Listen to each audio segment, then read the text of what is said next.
Did you know there's a famous rat study that flips everything you know about motivation on its head? Researchers put rats into a tunnel and attached their tails to a spring. Then they proceeded to put in the smell of cheese from the front of the tunnel, and the rats obviously pulled, which is quite straightforward, right?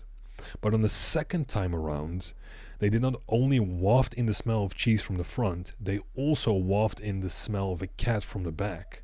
And now their strength surged. They pulled way harder. Because they weren't only chasing reward, but they were now also escaping threat.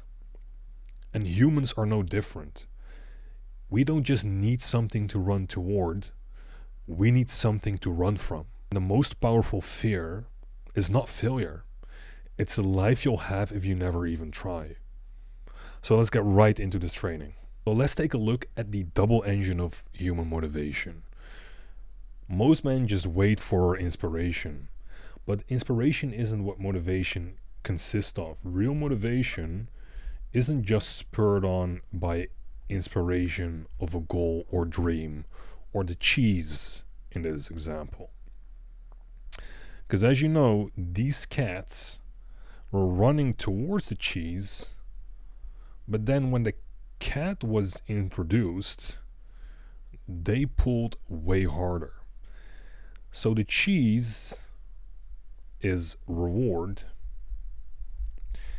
and the cat is fear. That is the double engine of human motivation, because just like the rat, the cheese pulls and the cat pushes. So why are you still waiting for motivation? Motivation only increases when you chase both reward and flee regret. From a neurochemistry standpoint, this also makes sense, because the brain works in ways that we can reverse engineer. The first one is that desire, which is dopamine, gives you excitement. And then the second part is that fear, which is cortisol and norepinephrine, gives you focus. These are both key pillars of working towards a goal. Just being excited isn't going to allow you to stay focused on the task. And having focus without something to run toward is also useless, because you'll focus on the wrong things. So dopamine spikes when you anticipate something good, but fear triggers immediate and sharp action. Pain is a faster teacher than hope. Evolution wired us to be this way. You run from the lion first and you ask questions later. In modern life, you procrastinate a dream, but when your back's against the wall, suddenly you move. So it's not a discipline problem, it's a lack of perceived consequence. But since we're obviously not rats, then what is our cat? What's our real consequence? Well, here's the real cat that most men never smell. It's waking up 10 years from now, having the same job, same body, same loneliness. Regret isn't abstract. It's the weight of dreams you abandoned.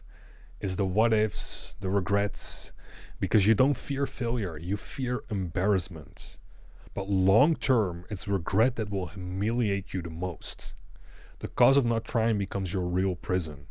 And worst of all, no one will blame you but yourself. So our cat in this case is what we'll call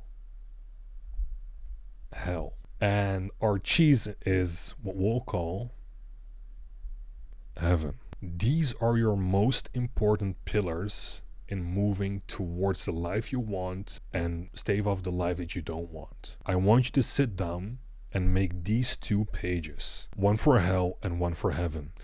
In heaven, I want you to describe the life you'll have if you do act. So maybe you're fit, wealthy, you have trustworthy people around you, and you're a man of your word. And if you don't act, you're stuck. broke. Maybe you're bitter because of all the things you could have had, because you'll know. And avoided by women, no trust in yourself, and probably mocked by men as well. I want you to take 10 minutes and describe both pages to its full extent. With these in mind, you'll never think of procrastination the same again. Because there's a way to make all this unavoidable. The thing is, most men know what they should do. You know, they know what they want. They know that they need to take action, but for some reason they don't really do it. Well, that reason is because they haven't clearly defined their hell. They just don't feel enough pain not to. So you create it. Visualize daily what will happen if you don't take action. You've made the list. You've taken your time to describe it. You know exactly what will happen and what you need to fear. Anchor your decisions to that contrast. Picture it vividly and rehearse that feeling. Another added step is that you'll add consequences to not keeping your promise to yourself. 50 euros lost if you skip your mission. Your mission is what's going to bring you heaven.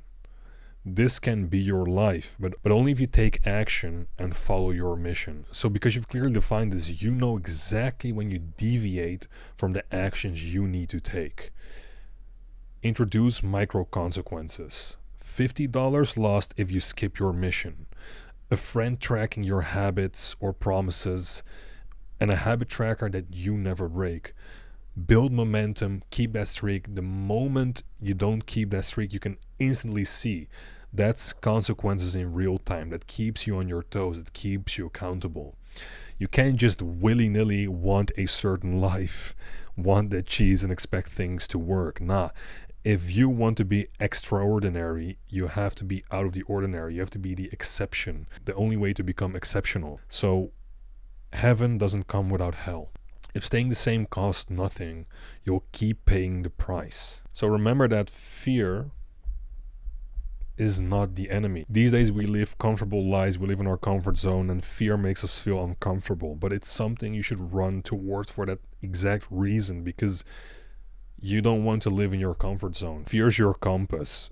Fear shows you where to go. So don't ignore it, listen to it. You feared asking that girl out? Well, it was the right move. You fear starting your side business? Well, again, it was the right move. If fear points north, you go that way. If fear points south, you go that way. If comfort points east, run the opposite direction, because that's where fear is and that's where your next move should be. If your fear screams, it means your future is on the other side. So don't ignore it. That is your real compass. That's where the life you want lies. So in short, cheese is your action, the cat's your escape, and cheese plus cat is where your maximum drive is. So you want fear combined with reward. That way you'll achieve your goal, and you'll understand that motivation is not a feeling. It's a system of inputs. So load your system with that pull, a dream that excites you, and load your system with a push, a nightmare that scares you. And then act before your mind tries to negotiate. So choose one dream, imagine heaven. This is when you go all in into that dream. Imagine hell. Visualize what happens if you don't go all in. Visualize what happens if you just keep sitting and staying where you are. Set your consequence. This one should be painful.